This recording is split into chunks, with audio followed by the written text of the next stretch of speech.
So I have my two attached pinch pots together to create my sphere in a shape that I'm pretty happy with for my bird.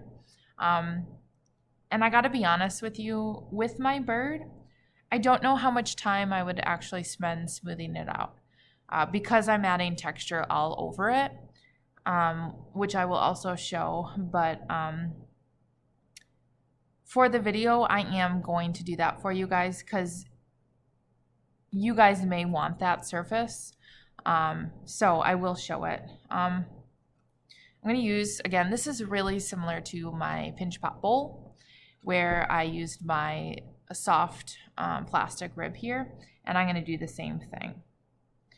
And again, I'm pretty forceful, and that's why also, can't say it enough, doing this at a soft leather hard is going to be the best time to do so because I'm pretty forceful with it.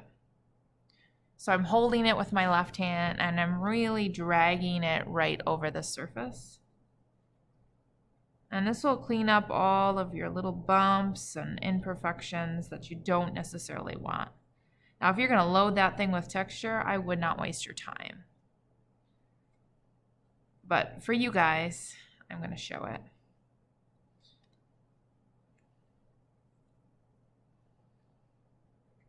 Just kind of trailing right over. This also does help to kind of compress my seam and clean that up, which I think that did need a little bit of work.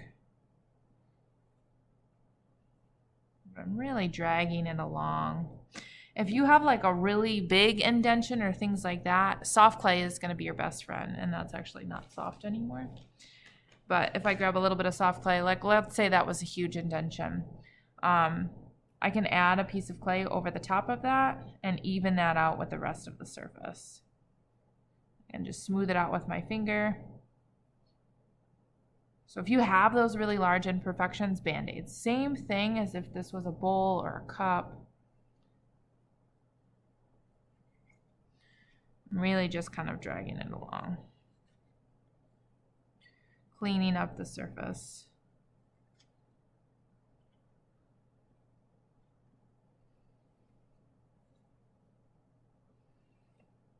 I kind of curve the rib also as I'm dragging.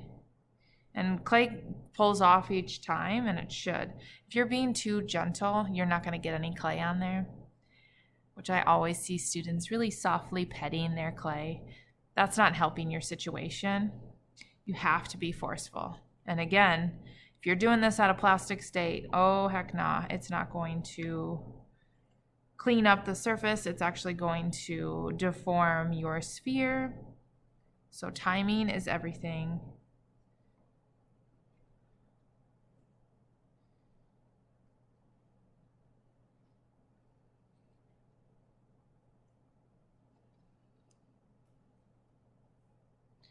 Flip it over, got a little bit more on this side. You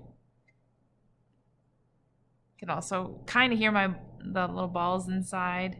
I can hear them, you probably guys can't on the video. And I can continue going with that, and I'm left with a much smoother surface until I'm happy. Till I'm happy with the surface going on. But again, I'm going to add texture all over this bird, so I don't need it super duper smooth, but you might want it super duper smooth. That just builds that craftsmanship. Makes sure that it's nice and even, round. Mine's a little bit flattened, which I kind of want, and I'm going to decide if I want my bird like the head to be up here, or maybe I want the head to be right here, and I think that might be better. I don't know, I'm going to kind of decide. But that's cleaning up your surface and your rattle here.